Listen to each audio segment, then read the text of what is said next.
புளியை பார்த்தோம் அப்படின்னா அது நல்லா ஆரஞ்சு கலர்ல கருப்பு கோடுகளோட நமக்கு நல்லா கலர்ஃபுல்லா அழகா தெரியும். மான்களுக்கு புலி இப்படி தெரியாது அப்படின்னு சொல்றாங்க. அதாவது நாம பார்க்குற மாதிரி அதுக்கு ஆரஞ்சு கலர்ல தெரியாது அப்படின்னு சொல்றாங்க.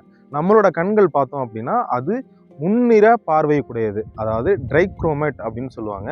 அந்த கோன்ஸ் வந்துட்டு நமக்கு இருக்கு. நம்மளால நீலம், பச்சை, சிகப்பு இது 3 கலரோட காம்பினேஷன்ஸை நம்மளால பார்க்க முடியும். இதுவே மான்கள் பார்த்தோம் அப்படின்னா அது டைக்ரோமேட், அதாவது இருநிற பார்வை கொண்ட விலங்குகள் அப்படின்னு சொல்லுவாங்க. அதுல பார்த்தோம் அப்படின்னா அதால பச்சையையும் நீலத்தையும் கலந்த காம்பினேஷன்ஸை மட்டும் தான் பார்க்க முடியும். அதனால ஆரஞ்சோ இல்லைன்னா சிகப்போ இந்த கலர்ல இருக்கக்கூடிய எந்த பொருளையுமே மான்களால பார்க்க முடியாது.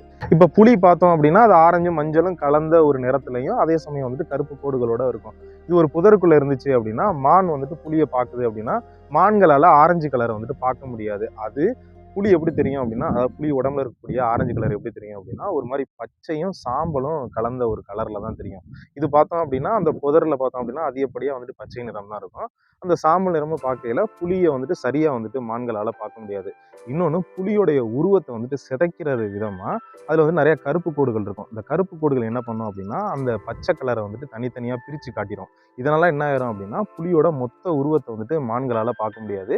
புலி அசையாம ஒரு புதருக்குள்ள இருந்துச்சு அப்படின்னா உண்மையாவே மான்களால புலியை பார்க்கவே முடியாது. காரணம் என்ன அப்படின்னா அது பச்சை கலரா தான் மான்களுக்கு தெரியும் அப்படிங்கிறதுனால. புலி மேல இருக்கக்கூடிய இந்த கோடுகளுடைய இன்னொரு சிறப்பம்சம் என்ன அப்படின்னா எல்லா புலிக்கும் ஒரே மாதிரியான கோடுகள் இருக்காது. ஒவ்வொரு புலிக்குமே இப்போ நமக்கு கைரேகை இருக்கு இல்லையா, அந்த மாதிரி ஒவ்வொரு புலிக்குமே பார்த்தோம் அப்படின்னா அதனுடைய கோடுகள் வந்துட்டு மாறுபடும் அப்படின்னு சொல்றாங்க. இந்த கோடுகள் பார்த்தோம் அப்படின்னா மரங்கள் செடிகளுடைய நிழல் மாதிரியே இருக்கும். இப்படி புலி வந்துட்டு பச்சையா தெரிகிறது மட்டும் இல்லாம இந்த கோடுகளும் வந்துட்டு மரங்கள் செடிகளுடைய நிழல் மாதிரி இருக்கிறதுனால புலியை வந்துட்டு அந்த புதருக்குள்ளதான் இருக்கு அப்படிங்கிறத இந்த மான்கள் மாதிரியான உயிரினங்களால கண்டுபிடிக்க முடியாது அப்படின்னு சொல்றாங்க. இப்படி மான்களால புலிகளை பார்க்க முடியாதையுமே கூட சின்ன அசைவுகளை கண்காணிக்கக்கூடிய கண்கள், அதாவது மிகப்பெரிய கண்களை வந்துட்டு மான்கள் பெற்றிருக்கு.